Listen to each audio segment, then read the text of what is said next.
like a river attendeth my way, when sorrows like sea billows roll. Whatever my lot, thou hast taught me to say, it is well with my soul. I was up in Kentucky and speaking on a special program that I'd been on for years. And that night in the motel, I could tell something was happening to me. The only way I could sleep was be sitting in a chair. Well, then I had to drive about nearly 2.5 hours home. And then the next thing I knew, I was in the hospital for several days, and then in rehab for weeks. And so I missed being here. And the folks down at East Main in Murfreesboro, and some of you came to the program there, they were nice enough to change the day they'd have that men's meeting for my convenience. Because for several years, I would go to Alabama for Decoration Day and put fresh cut roses on the graves of my parents and some other relatives. Well, I was not able to do that, obviously. So they changed the date. I could go down, have a meeting with the committee, and just be enjoying the whole gathering for that cemetery decoration. It's a big thing in Alabama for country cemeteries to have those decorations. Well, then, when all of this other happened, then after they had gone to the trouble even of changing the day they had that men's meeting, then lo and behold, the day came for me to go to the cemetery decoration, put out the roses. And to tell you the honest truth about it, I didn't feel like going. I didn't have anybody to take me. One of my nephews called, said, "I'll come and get you." I didn't want him to do all that driving.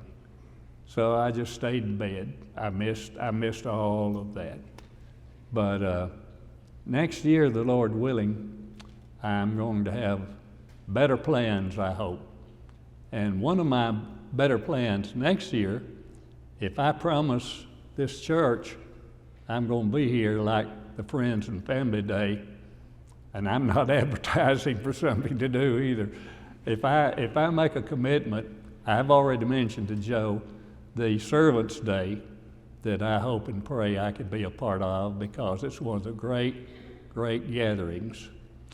Well, I needed to give you that explanation, and I'm ready now to begin sitting like Jesus sat and taught them. Jesus, in one of his great Beatitudes, said, "Blessed are the merciful, for they shall obtain mercy." Jesus had a unique way of illustrating great observations like that about being merciful. And one that he immediately told a little later, he told about a man going from Jerusalem down to Jericho. And the man fell among thieves and robbers. And they robbed him, they beat him, and left him for dead by the side of the road. By and by, a priest came by, the very essence of religion. And this priest looked at the fellow, but passed by on the other side. And then a Levite, he could sing in the synagogue. He came and he looked, and then he passed by on the other side. And then here came a Samaritan. And if you remember John 4, the lady told Jesus, the Jews have no dealings with the Samaritans. If I had time, I'd give you the background of the origin of the Samaritans, but I don't have the time. But anyway, Jesus then said this Samaritan, he had compassion on the man. He got him up, took him into the town, put him in an inn, and told the innkeeper, now you take care of him, and when I come back, I will pay what is owed. And Jesus said, now who was the real Samaritan? And the fellow said, they that had mercy on that man. Now, I want to promise you folks something. By the roadside of life today, there are many people that have been beaten. Some physically beaten. In fact, in Nashville, they have a safe home for ladies that have been beaten by their husbands to flee for their own security.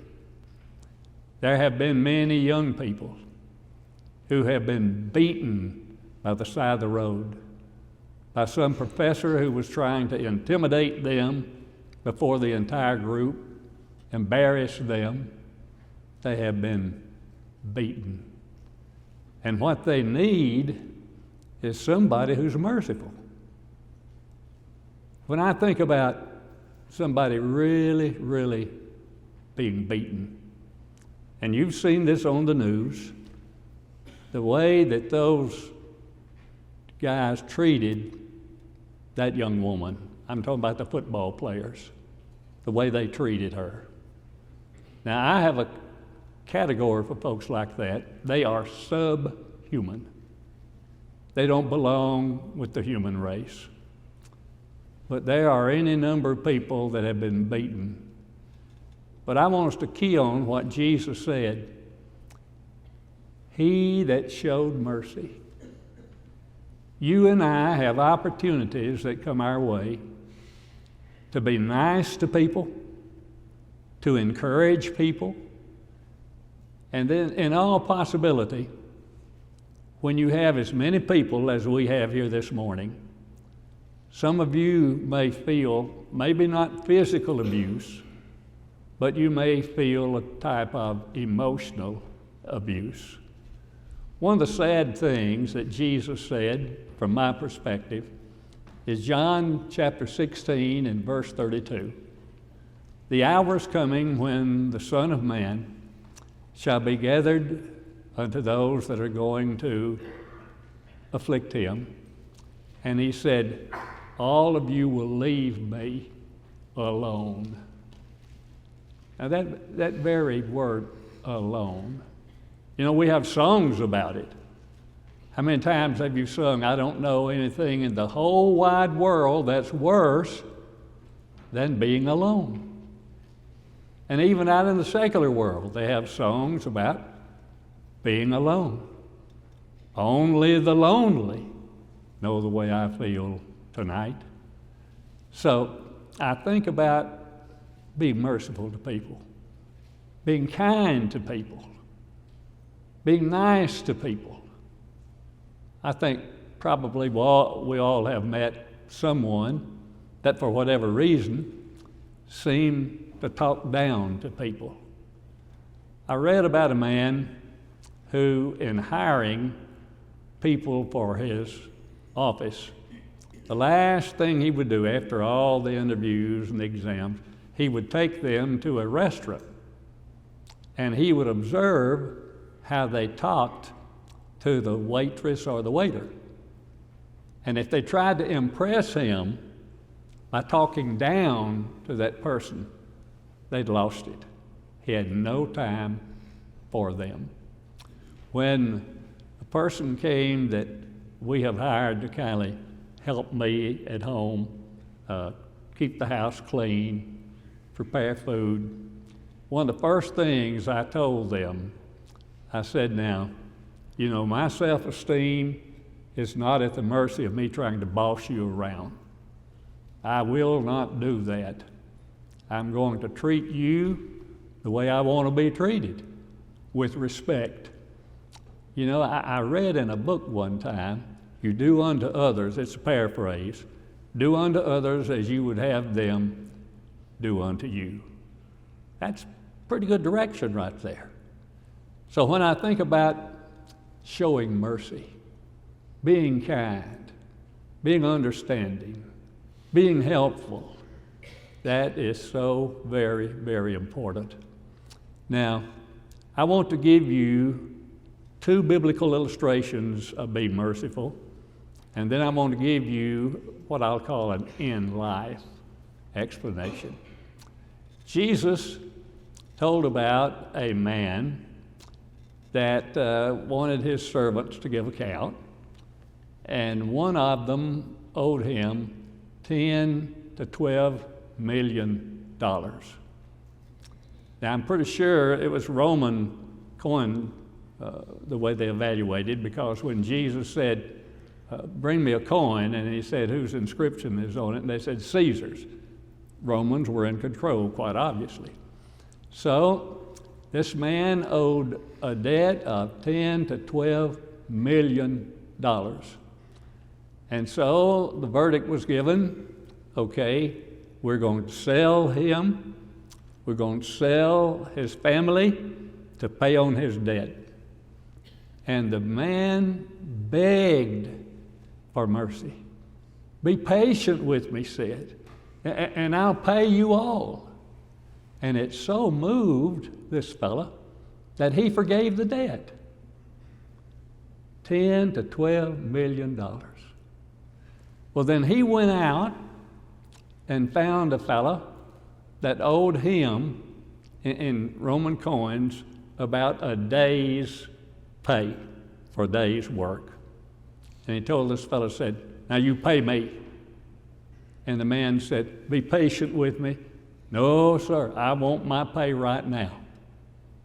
Well, the word came back to this fellow that had forgiven that great debt, and he called this fellow on the carpet, if you please, and the man had to pay a price for that kind of lack of mercy.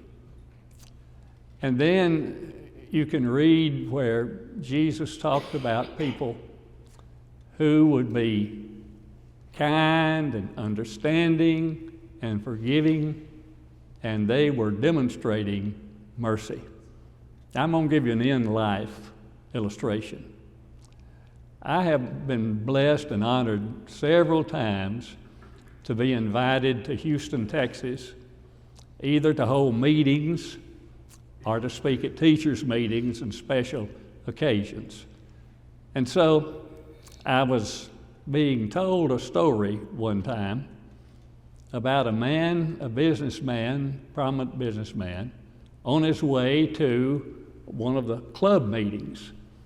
And he happened to stop to get some breath mints. And he noticed as he went into this little 7-Eleven store, a little boy sitting there crying. And he said, son, what's wrong? And he said, my daddy gave me $2 to come and get some milk.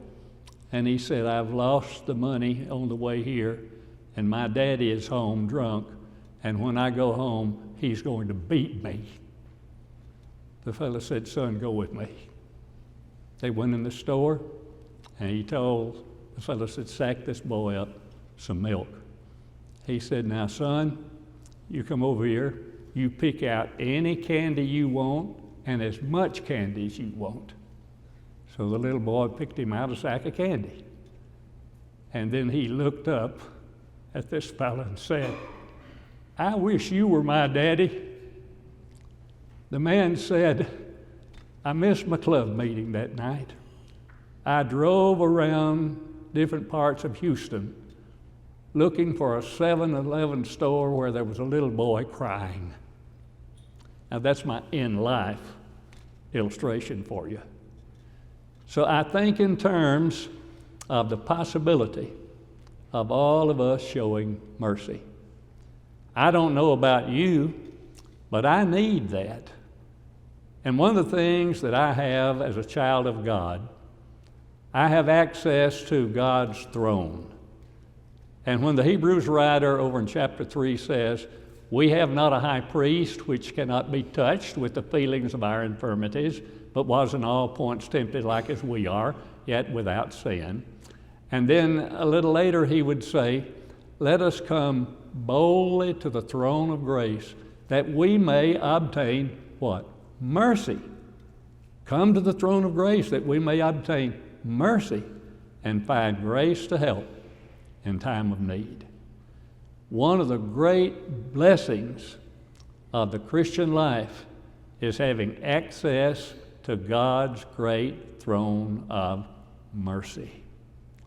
Now, when I think about when the end comes for all of us, and for me, and there's no premonition or anything, for me it's not all that much longer, it's just a fact. I've read Psalms 90 like you have. Our days are 70, if by reason of strength they're 80. And so if you've got physical strength and you have supportive strength from friends and family, then you can keep going in this life.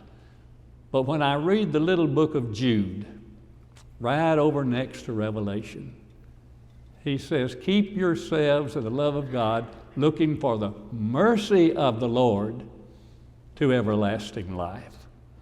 Now you couple with that 1 Peter chapter 1 and verse 9, he said that we gird up the loins of your mind and look to the end for the grace that's to be brought to you at the revelation of Jesus Christ. So you got two things. You have grace and you have mercy. Now they're different.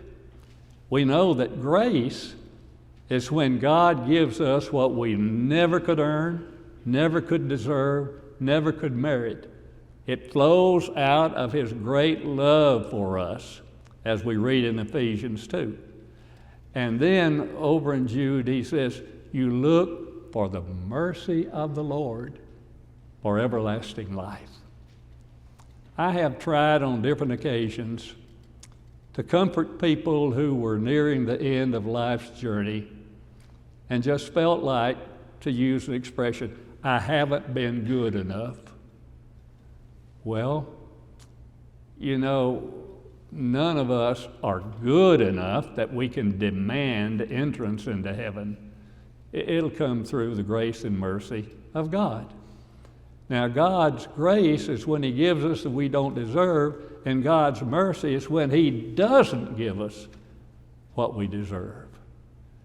And so we look for what? We look for grace and mercy. And I've tried to tell people who were nearing the end of the journey, knew that time was over, and felt like, I don't know if I can go to heaven.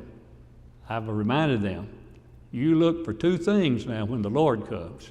You look for Him to bring grace. Gird up the loins of your mind, hope to them for the grace that's to be brought to you at the revelation of Jesus Christ.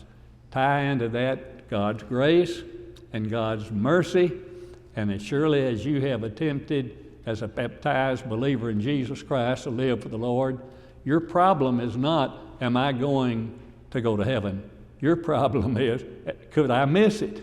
There's no way you're going to miss it if you are, as a baptized believer in Jesus Christ, depending upon the Lord bringing mercy when He comes and bringing grace when He comes. Now, we have sung many times, oh, to grace, how great a debtor daily I'm constrained to be. And then when you tie into that the matchless mercy of the Lord that He's going to bring to us one sweet day, then we can live in peace and we can die in hope. And Christian hope is not a fond wish, not even a deep wish. Christian hope, the very concept, anticipation and expectation. And we know for a fact, according to Hebrews chapter 6, that hope anchors our souls. And I promise you, there are some strong tides that are moving across American culture today. It's disturbing and it's sometimes discouraging to see what is happening to this great land that was founded by men and women who believed in God, who believed the Bible is the Word of God.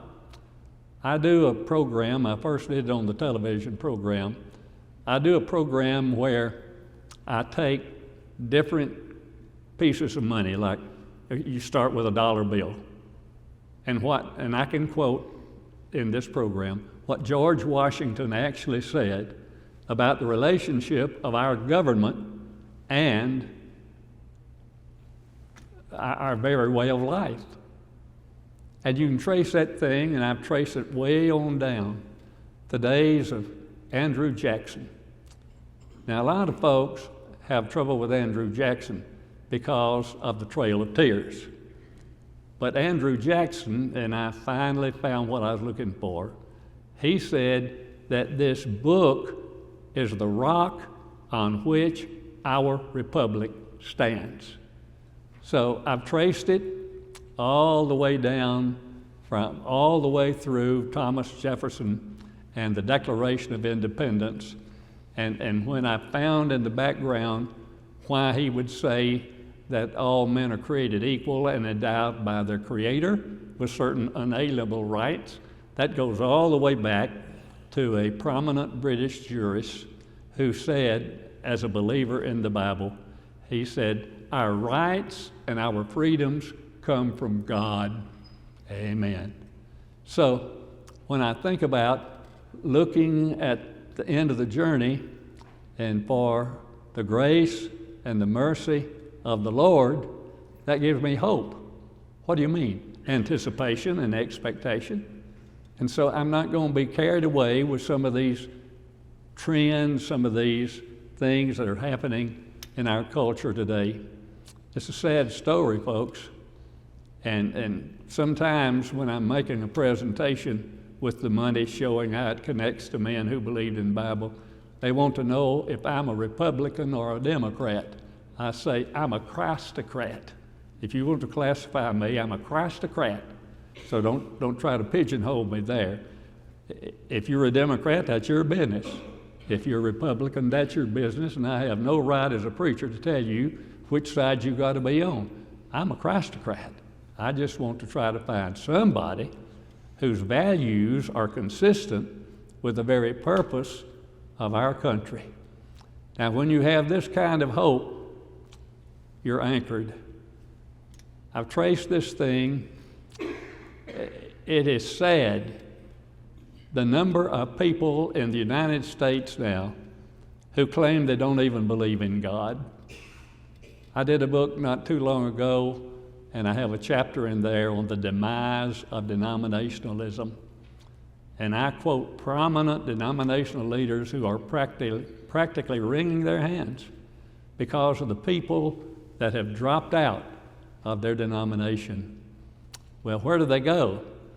Well, a lot of these people, they go into secularism. They try to find a substitute for the God hole, as Pascal called it.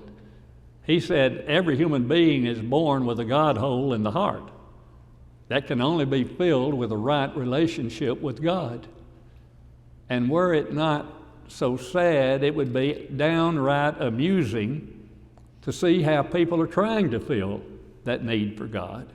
But going back to Blackstone, he's the jurist who said our rights and our freedoms come from God. Now, if enough people in this country decide there is no God, and they're out there now by the millions, folks, at least practical atheism, if enough people in this country decide, why believe in God? There is no God. I'd say, well, look on your money. Look on your coins. Look on your paper money. And I promise you, you will find this statement, in God we trust. Now, would you believe that there is an organization in Washington, D.C. that are trying to get in God we believe or in God we trust? They're trying to get that off of our money. That's secularism, folks. We don't want that on our money. And so they dedicate themselves to trying to get it off of our money. Years ago, going back to Houston, Texas, I was with the University Church in a meeting, and it was only a few blocks from that MD Anderson Cancer Center. Incidentally, that's the only time I ever saw the lady who wanted prayer out of school, Madeline O'Hare Murray. They were in a conference in the motel or the hotel where I was staying, and I think I can remember it was the Gay Rights Conference, and there she was lecturing to those folks. And I started out one night for dinner, and the desk clerk said, hey, preacher, come down, I want to show you something. And he reached down and pulled up a stack of Gideon Bibles, and he said, these people have been phoning down here saying, get this out of our room. They're afraid of that book, and well, they might. But I'm going to tell you, folks, in God we trust is on our currency, even on our coins. In God we trust. But when people lose that trust, what do they use to fill the God hole, as Pascal called it, the God hole in the heart? Maybe sports, and I love sports. Maybe sports. It may be sex. It may be accumulation of material things. Something we got to have. But only God and a right relation with Him will ever fill the God hole, if you please, in our hearts. Now I've got a question. When should I stop? I see the clock says 5 minutes still. 15 after. When, Jonathan? 15 after. 15 after. Okay, good. So we come back to this idea, how can I find the right relationship with God Almighty? Well, I brought a book with me today that I want to recommend to help us all find that right relationship with God. And here is the book right here. I'm sure you're familiar with, all of you are familiar with this book, or you wouldn't even be here today. But if you want to find the right relationship with God, take this book and read it and believe it and obey it. Once Jesus said, I have come that they might have life and have it more abundantly. You know, he prefaced that by saying, the thief comes but to steal and destroy and kill. I have come that they might have life and have it more abundantly. It's easy to take things for granted. It's easy to take health for granted until you don't have it. I took it for granted for years. I mean, I was running wide open, as some of you remember, all the time. Last year I held 18 meetings, and I don't know how many different states. Man, I was going strong. And then when a virus kicked my heart out of rhythm, I was no longer going strong. And folks, when you don't have the right to drive anymore, you've lost your freedom. At that moment, you become dependent on someone to get you where you need to go. So when I think about the opportunity of being able to have a right relationship with God, and you know, one of the great blessings that comes from a right relationship with God, you have a right relationship with the people of God.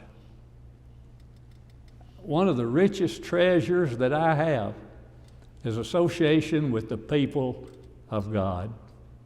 They bless my life.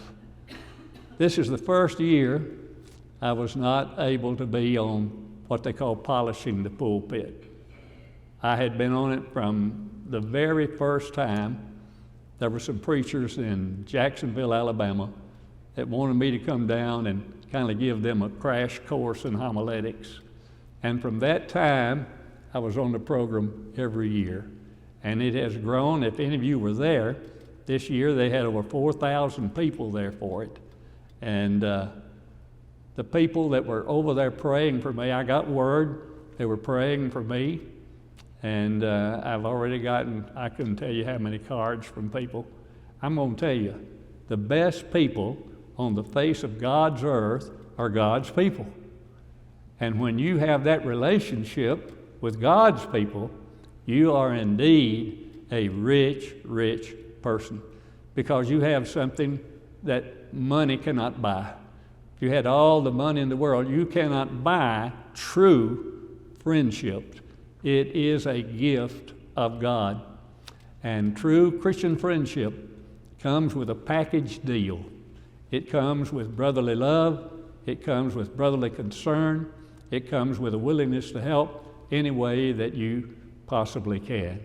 So I think in terms of what Jesus brought, I've come that they might have life and have it more abundantly. In contrast to the devil, who came to steal and destroy, Jesus came to give life.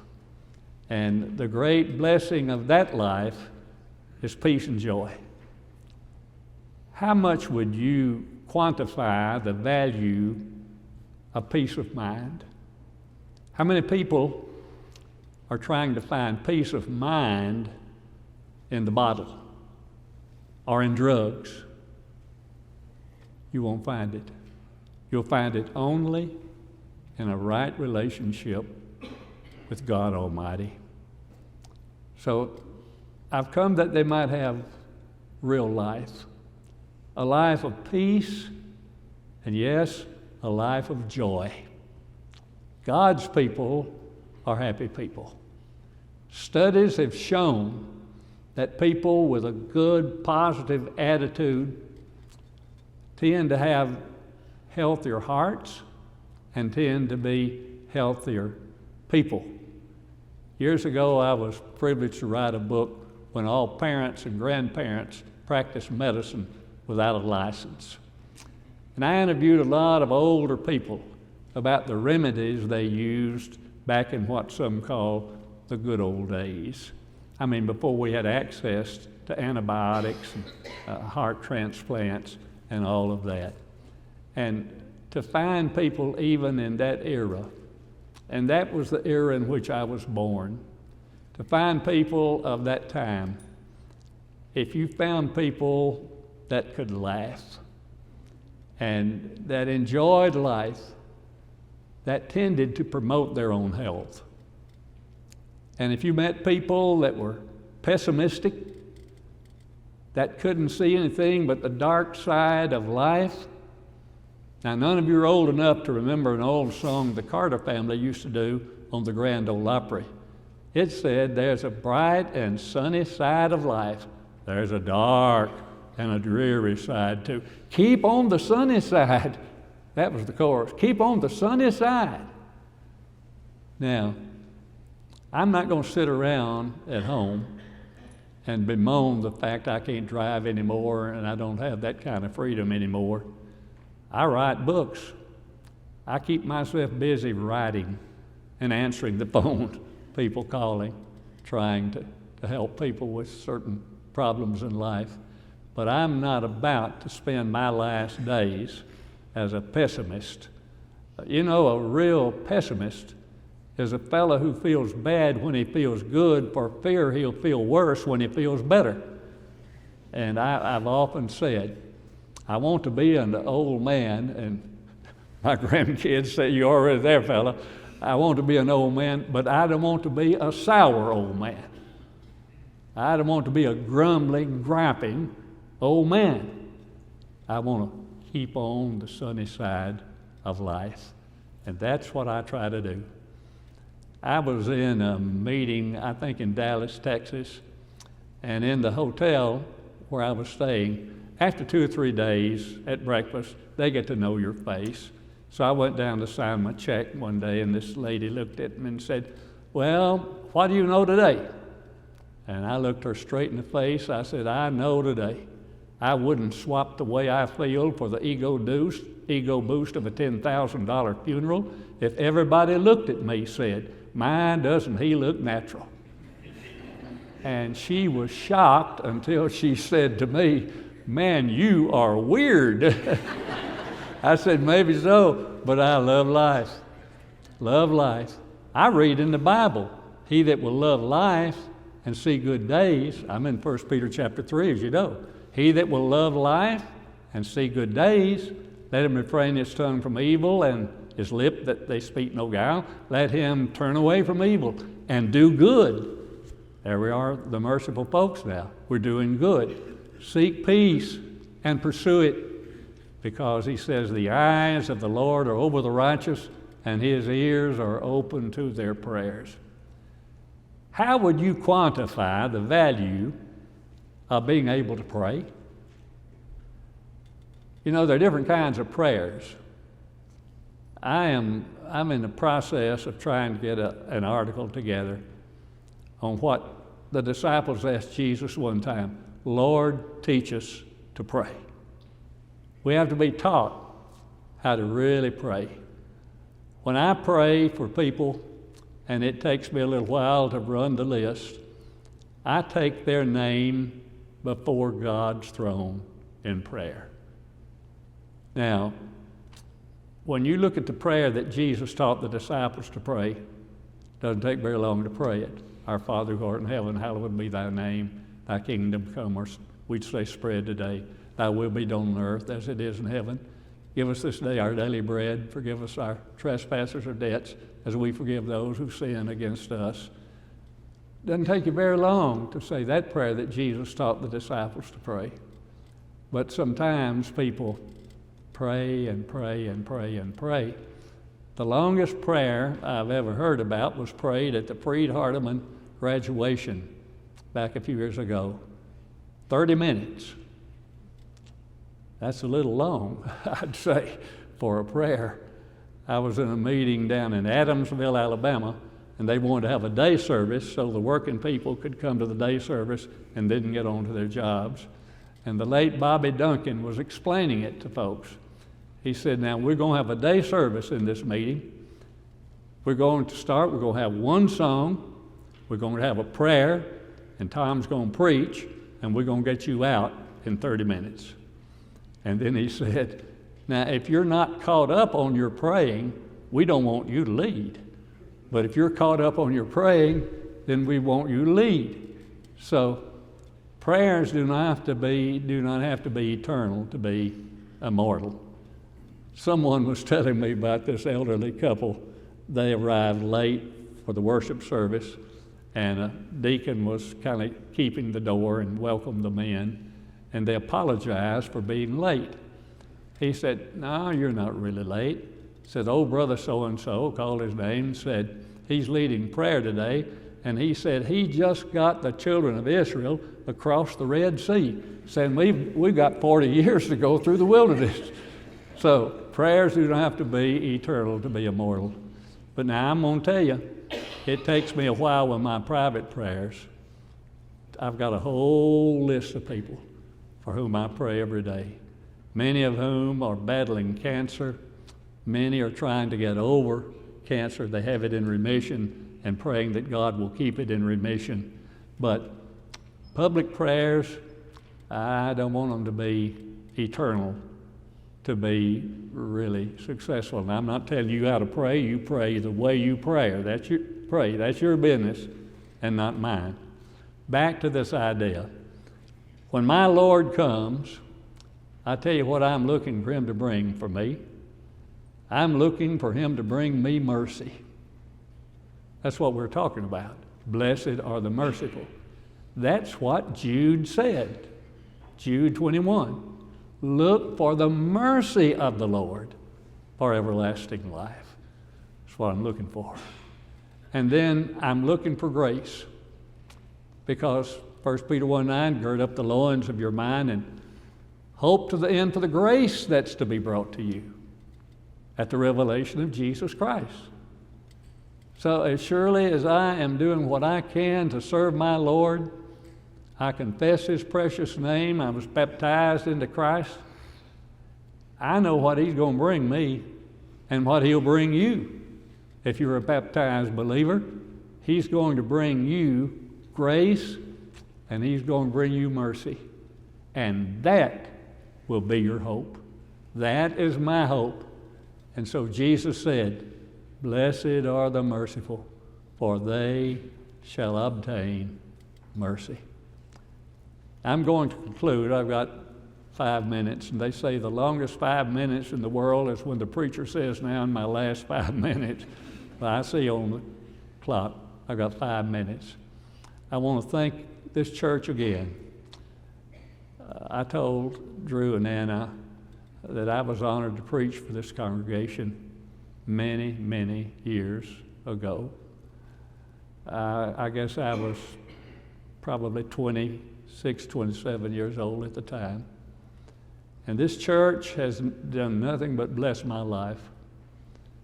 The church exists today in Beloit, Wisconsin, because East Hill supported us to go up there and plant the Lord's church in that town.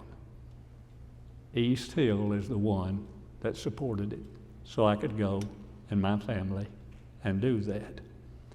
You think I will ever forget that? No, not as long as I have memory. I will not forget it, but I shall be grateful. And I'm a great believer in the providence of God. And if I had time, I would give you an example. If you doubt the providence of God, the late Brother Gus Nichols once said, "The promises of God are sure, but His providence is perhaps, or maybe." I could give you an example of God's providence that I think would convince everybody here. I'll just quickly give it to you. The Germans, just in a lab just north of Berlin, were that close to developing atomic power, which they claimed would be for beneficial services.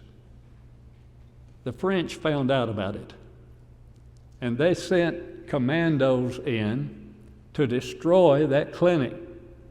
And in the process, they killed Albert Einstein and his associates. Now, what do you think would be the history of the world if those Germans had been allowed to complete that atomic power? You know the rest of the story. A lot of those German scientists fled to this country. And then we had some people. This country alone was the superpower with the atomic bomb potential. And then we had a man and his wife by the name of Julius and Ethel Rosenberg that sold the atomic secrets to the Russians. And for that, they were tried for being un-American, and they were put to death.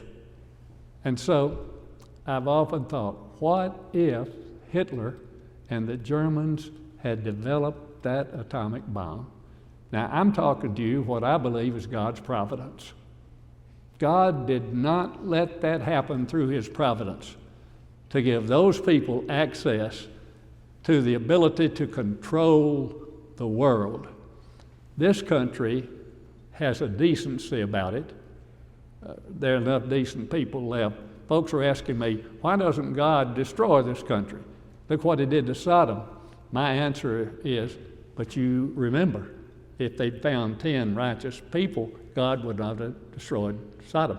And folks, you and I may be one of the reasons this country still stands. Don't underestimate your importance, not only to the church, but even to the very survival of our country. I thank you so much for the joy and the honor of being here today, and I hope that what we've had to say will be encouraging you to be merciful. Look for the person by the side of the road that's been beaten and show mercy, as Jesus had this fellow to say. Who was the neighbor? The one that showed mercy. It's not hard to see. When people are nice and kind and merciful and helpful, it pays. It'll come back, because the merciful shall obtain mercy. If not in this life, over on the other side, it'll come back.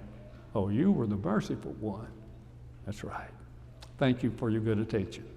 When peace like a river attendeth my way, when sorrows like sea